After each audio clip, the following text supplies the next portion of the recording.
Hello, welcome to week 14. So we've got the Jolly Postman book pack. This one's such a beautiful book. I don't have time to go through all of it, but just to quickly show you. So the postman goes around to all the fairy tale creatures and posts a letter, stays for tea. There's so much detail in there, but this is a letter from Goldilocks to the three bears. So that's where he goes first. So in here is the envelope. And then he sits with them for a while, and then he goes to the Wicked Witch at the gingerbread house. It's funny, like you've got the characters, but then there's another layer added to where they're actually staying. And then more in the letters. So this one is an ad, all the little bits and pieces. All right, so I'll get to the point. I'll quickly flick through to the different characters. So we've got the giant, from Jack and the Beanstalk. Then I presume that's Baby Bunting in there as well. We've got Cinderella at the palace. Then we've got the wolf staying in Grandma's cottage. So from Little Red Riding Hood. Then Goldilocks. Whoops. This one's cute. It's a birthday card for Baby Bear. And it comes with a £1 note. Isn't that cute? So the pack I've put together is obviously based on this. So the first activity so it's a comprehension and sequencing. So understanding where the postman has gone. Sorry. Let's just pull that out. So we've got our fairy tale map. So he's stopped at 6 places. And hang on, I'll see if I can remember the order. I'm pretty sure he was number 3. Then there was Cinderella, so Jack and the Beanstalk, because he was sitting there holding the baby. And then there was Cinderella. You can talk this through with your little ones as well. Obviously, depending on their age, they may be able to go through and remember themselves. Some kids will be really good at that. Otherwise, they can do, this activity as they turn the pages of the book to see where they went. The 3 bears were first, I'm pretty sure. Goldilocks was last because she was staying in the cottage and it was for Baby Bear. So then it links back up again. The Wicked Witch was in the gingerbread house and the wolf was in Grandma's house. There we go. So we can paste all these down. I'm not going to because you don't need to see me paste. It's also a cutting activity as well.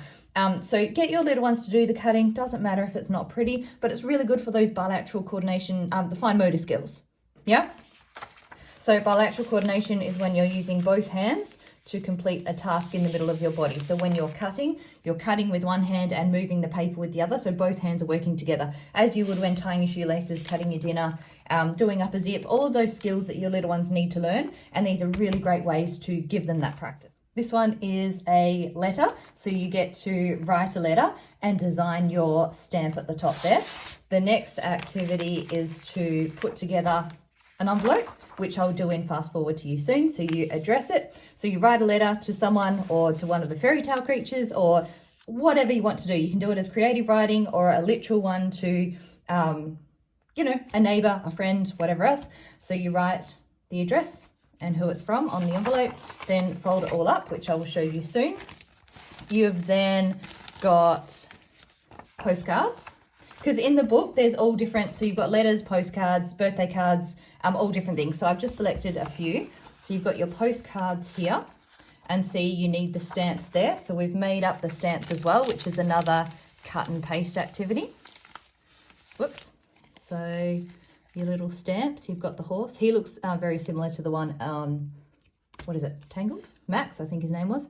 A little fairy, dragon, a knight, king, princess, another princess, or one could be a queen, castle, and a little goblin dude.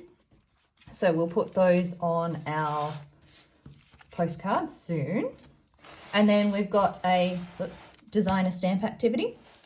So you can design your own stamp. This would be really good in a classroom too, especially for kindy and pre-primary when you set up those home quarters, posty ones.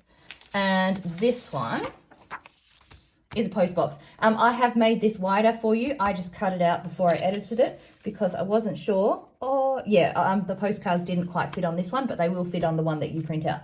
So I've got my cereal box, which I'm going to turn inside out. And I'm going to put my post box over the top, cut this out, and then I've got a letter box to post all my postcards and letters.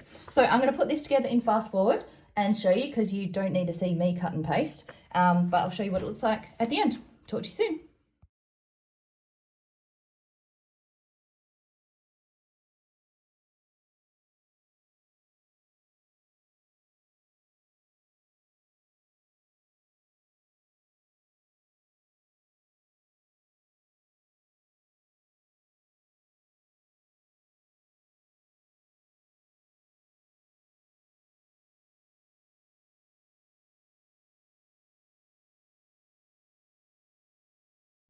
All right, I've done the post box so far. So we've got the slit here to post our letters.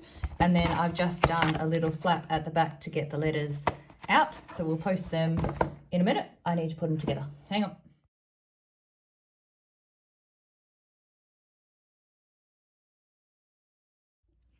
All right, we've got our envelope here. So that's ready to put a letter in. And we can stamp it if we want to, but this one already has a stamp on there. Now, have I done it wide enough? There we go. Oh, you can post it. And then, if you've got this in a classroom where you've got an actual postie for the day, then they can collect the mail at the end of the day and distribute it to the other kids in the class. Hang on, back to fast forward.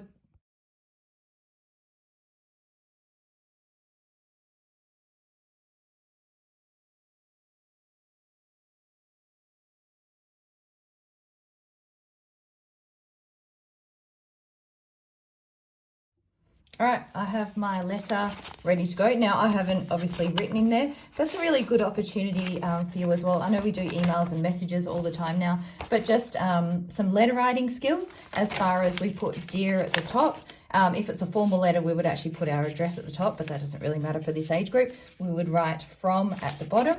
We would fold it all up. So these are skills that our kids just wouldn't know these days. A good chance to go through your address on the back, so get your little ones to learn where they live and who it's going to. And you could post this if you put a proper stamp. What is it now, 50 60 cents? I don't know. You could post this, yeah, and that's just a really fun skill for them to learn as well. Otherwise, just keep it with the post pack there. We've got the postcards. So postcards are written a bit more differently and casually because they don't go in an envelope. So that has to be what anyone could see from when you hand it over to the people at the desk at the post. I mean, not that they're going to sit there and read it, but it's not private and confidential like an envelope one would be. And then you would put the address on this side. So we've got our 4 different postcards to go in our letterbox as well. Now you'll have stamps left over, so you can go ahead and make up more of your own. That is entirely up to you. So I hope you enjoyed this pack. I think I've covered everything. I'm going to double check. If I come back, I forgot something. So yes, I will talk to you soon. Bye.